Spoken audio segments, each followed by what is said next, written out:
all, this is Halloween, and if you love haunted history and cemeteries as much as I do, you may want to subscribe because I'm going to be taking you somewhere new every week. In today's video, we are headed north. I'll be taking you to the City of Live Oak Pioneer Cemetery, established in the 1800s. And I will also be taking you to historic New Hope Church Cemetery, also in Live Oak. Enjoy! We're here at Big Wood Barbecue in Live Oak. Gonna go in and grab a bite to eat before we hit the cemeteries today.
We're here at the City of Live Oak Cemetery, established in 1878.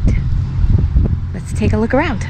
Just right off the bat, such a beautiful cemetery. They have all kinds of flowers planted, little box hedges. There are a lot of really old headstones. It's because it dates back to the 1800s. So this is a really nice cemetery, and it's very large. There will be a lot to see here, for sure.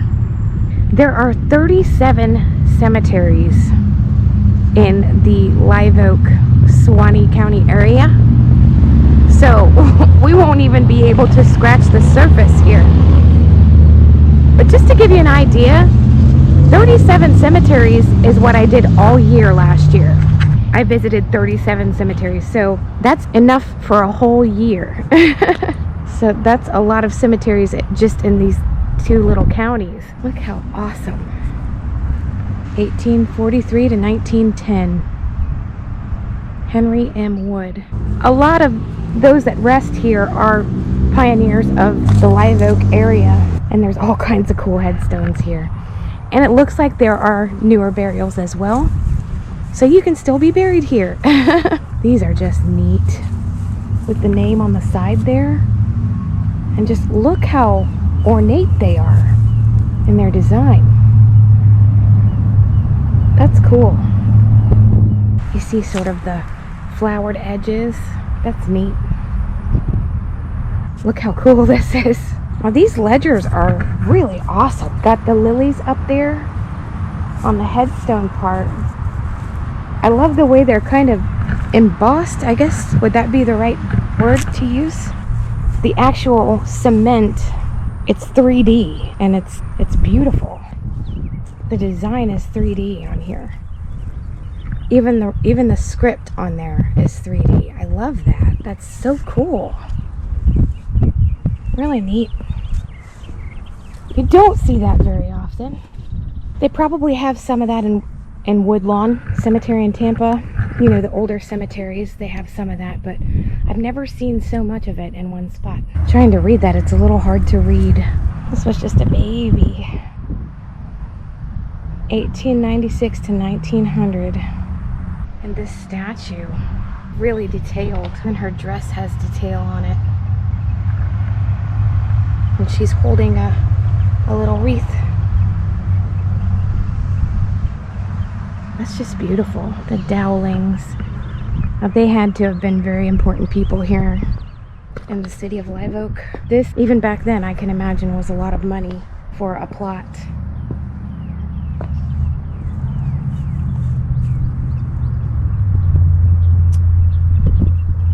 Had quite a few babies they lost here. That must have been devastating.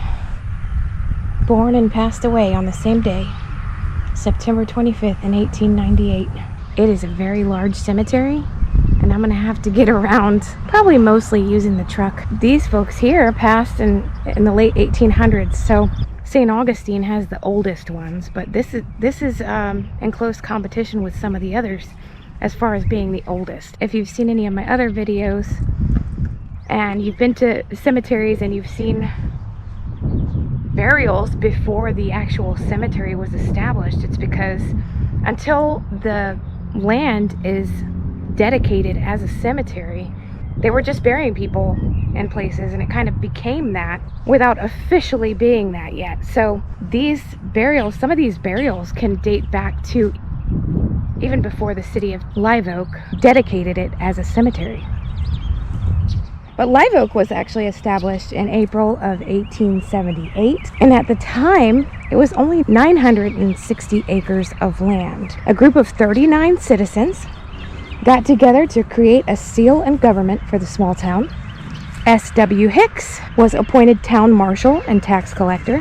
What I thought was funny is they started to pen laws, for the town, keep everyone in line. Some of which included fines for using profanity.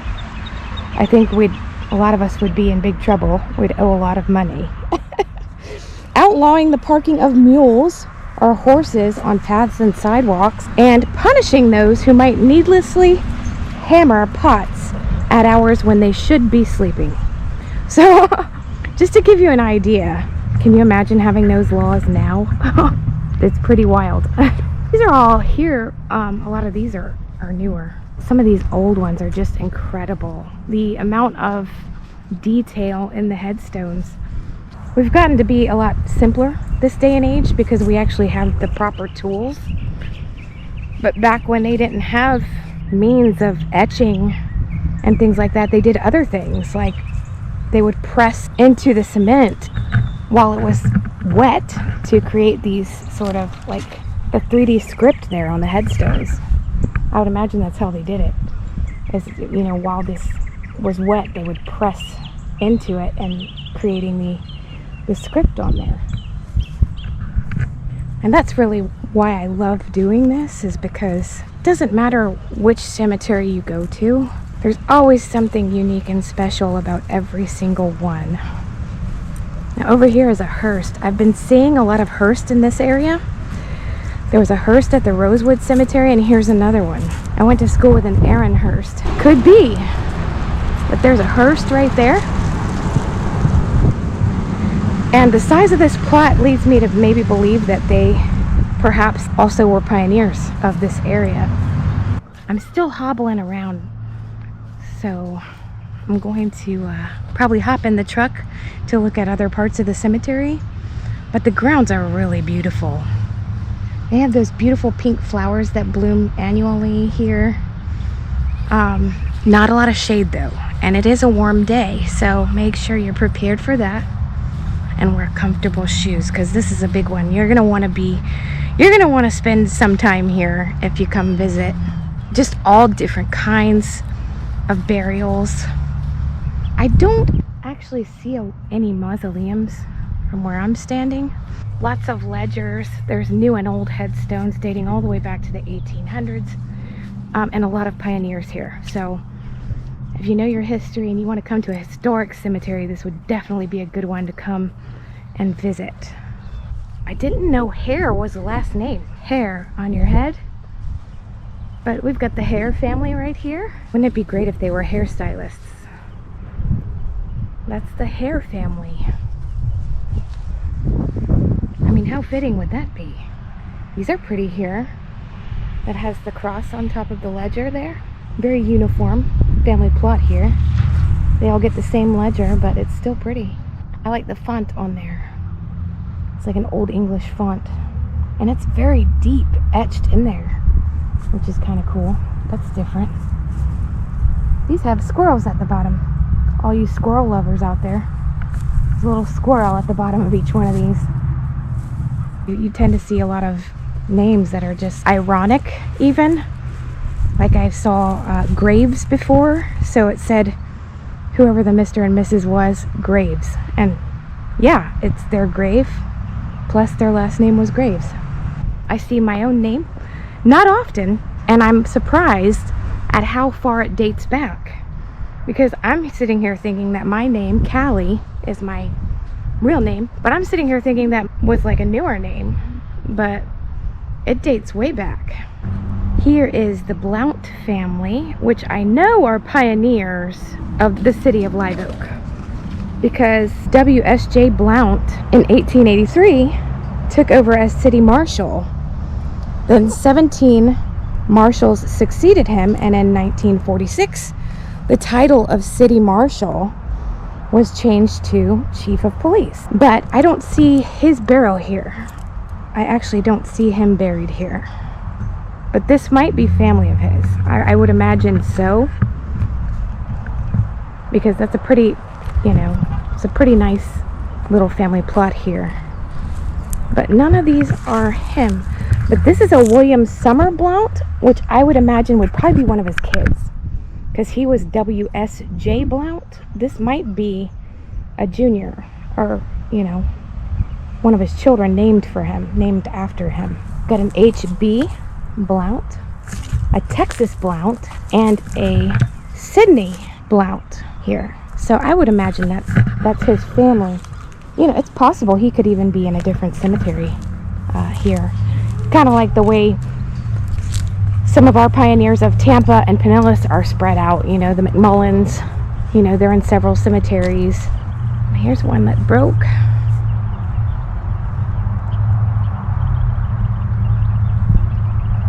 Oh.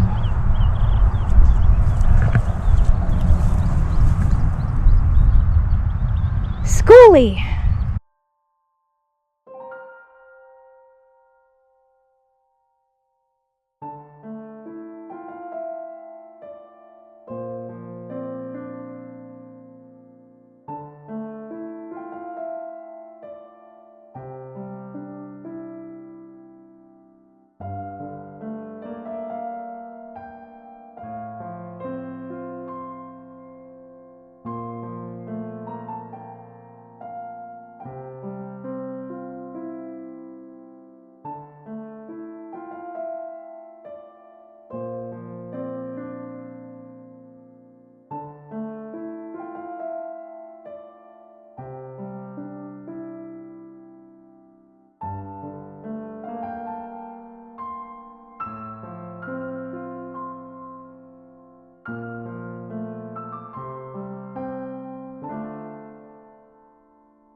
Here are some really old headstones here. They're hard to read, they're so old. So I think I can read this one. This one passed away in 1879, born in 1871. So, I mean, if they're dating back that far in the cemetery, was established around 1878. There's probably burials here that date back to the early or mid 1800s, which makes this a pretty old cemetery for when the cemetery actually started. I didn't get one for Rosewood Cemetery either. It started out as an all-black cemetery, and that's just what they called it. They just buried their departed in that cemetery and had been doing so. And then the massacre happened, and they continued burials there. And now today, there's black, white, there's all kinds of people buried there today. This is really pretty. Isn't that pretty? Look at that. Have some veterans here. Clayton, the Clayton family plot. And look at that, a little gazebo. I've seen a lot of McCullers here, and newer burials and much older ones. So if you are a McCuller, you might have loved ones buried here. Look at my name, C-A-L-L-I-E, dating all the way back to 1872. That is so cool. My sister from another mister. I always thought my name was so new. And my middle name's Marlene, so I have a classic middle name, but I always thought Callie was more modern. And I was mistaken. It's actually, it dates back to the 1800s and probably even before that. I was actually named after a cheerleader at my dad's high school named Callie Smith, and she wasn't my mom. So he says he just liked the name. He probably thought she was cute also. But anyway, that's where my name came from. It was quite a challenge naming me, evidently. The story goes, there was a movie out with Lindsay Wagner at the time, old actress, and she just happened to be on the cover of TV Guide promoting the new movie, which was called Callie and Son. So my mom wanted to name me Lindsay, actually. She wanted to name me Lindsay, and here the actress is named Lindsay Wagner. The TV Guide was face down on the side table, and I don't even think they knew who was on it. I think my dad said, okay, I'm gonna pick up this TV Guide, and whoever's on the cover, we're gonna name her that name. So he picks up the TV Guide, and there's Lindsay Wagner. My mom's wanting to name me Lindsay. She's like, it's Lindsay, that's her name. Her name's Lindsay Wagner. And my dad's like, no, it says Callie and Son. We're naming her Callie. So that's how I got my name, and I took my mom's middle name, Marlene. So now you know how Halloween was born. Isn't this just beautiful? It reminds me of what I bought for my mom's cremains. I bought her an urn that looked kind of like this with the crying angel on it. I got it from Perfect Memorials online, and they have a beautiful selection of urns and all different price points depending on what you want, but I think hers was about $189. But it's just beautiful, and they made it in a marble color and a bronze color. I got her like the marble one because I liked because it's an angel, I wanted it to be light in color. So yeah, if you are in the market, they even make urns for pets. I think it's just perfectmemorials.com. They really have a beautiful selection, and they won't overcharge you like the funeral homes do. I believe I've seen all I need to see here. It's gorgeous, highly recommended. City of Live Oak Cemetery. If you love history and pioneer cemeteries, you will really like this cemetery. We're gonna get out of here.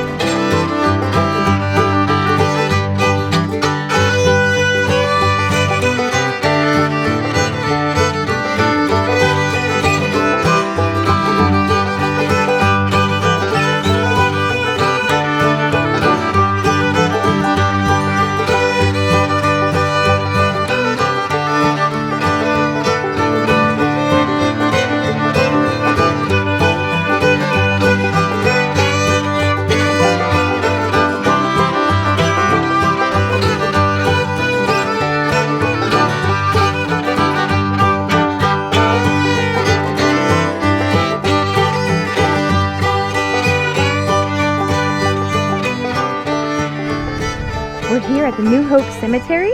It's another historic cemetery here in Live Oak. It's owned by the New Hope Church, and it is a cemetery. It's not on the church grounds. I don't see a church on the grounds anyway, so let's go in and see what we can see. She's an oldie but a goodie. Very small cemetery here. A lot of historic headstones, some that have been broken over time here that I can see. Grounds are nicely kept. And this one is, I would imagine, probably just maintained by the church. That's the good thing about the church cemeteries, is they don't need the funding to care for their cemeteries. The people of the church voluntarily do it, which is really a nice perk, I guess, to having a cemetery that's owned by the church. Skeen is an old name around here. I saw some Skeens in the city of Live Oak Cemetery. So if your name is Skeen, you may have some history here, dating all the way back to the 1800s. Infant daughter.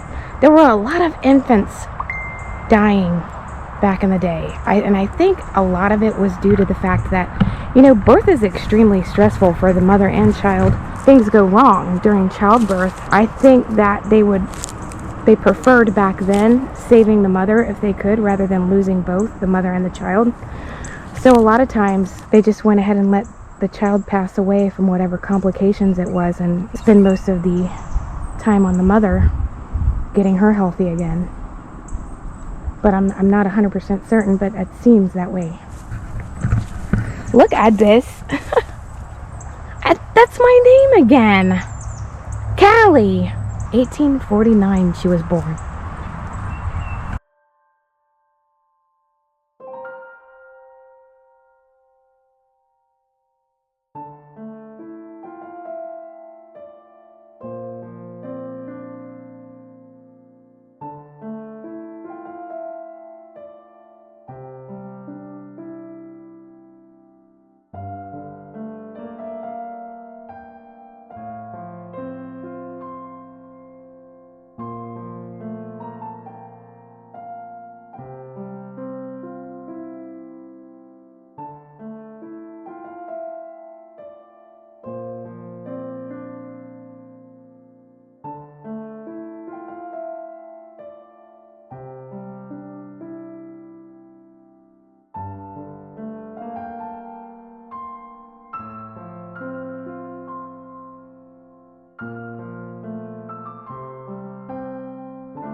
My husband said there's an old area back here in the cemetery. This one's pretty wide open. I would imagine you could probably come here at nighttime if you want a more cryptic feel, or maybe even just you want it to be a little cooler outside when you come and visit. Or just walk back here and the sun went behind the clouds and it got dark. Wow, way to go with the mood lighting. And you can hear the wind just going through the trees. It's kind of cryptic right now, honestly. This is a small cemetery.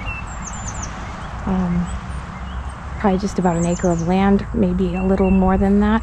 But it's small. It's not big, thank goodness. There is an older area back here. Look at how small these headstones are. Only about 2 feet tall. Some of them even smaller than that. 1938, 1942 for death date. So these are actually kind of newer. Ari Howell Parker. That's a cute name. Died May 20th, 1952, aged 52 years old, 4 months and 20 days. I saw a lot of headstones that were inscribed like that when I was in Charleston. They give you the exact, down to the day and almost down to the hour of death. These are all here have been broken, but the neat thing is you can tell that the church is maintaining, because they find these pieces and they try to put them back together as best they can. If you're a cob, I've seen a lot of cobs out here. Here's a McCormick. Look at this. It's just kind of back here in the woods. Wild, huh?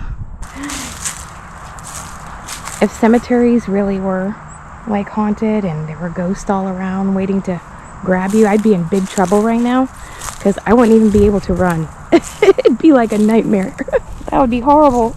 All right. I mean, that's the cemetery. I see another Dutton. Remember, I saw a Dutton actually a couple weeks ago when we went to the Minnesota cemetery. But there's a Dutton over here.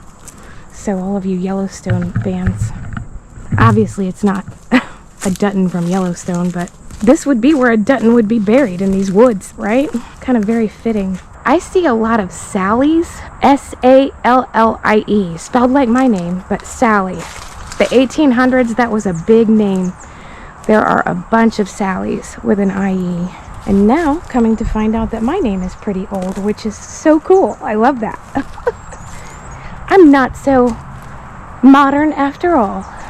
Now, the church that owns the cemetery was founded in 1832 under the leadership of Staunton S. Burdett. He was actually the first preacher of the church, and he was their spiritual leader for 8 years before they got another preacher.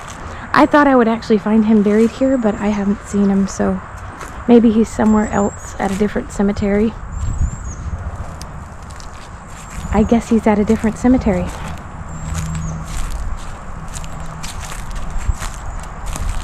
I'm sure his career didn't end there. He probably went on to preach at other churches and maybe was buried in one of their graveyards. Cashmore. It's the Cashmore family plot. Another name I've never heard of. We are headed out of the cemetery now. Thank you so much for joining me again today. Please make sure to like, subscribe, and share. It does help the channel. And that does it for today's episode. I'll see you next time.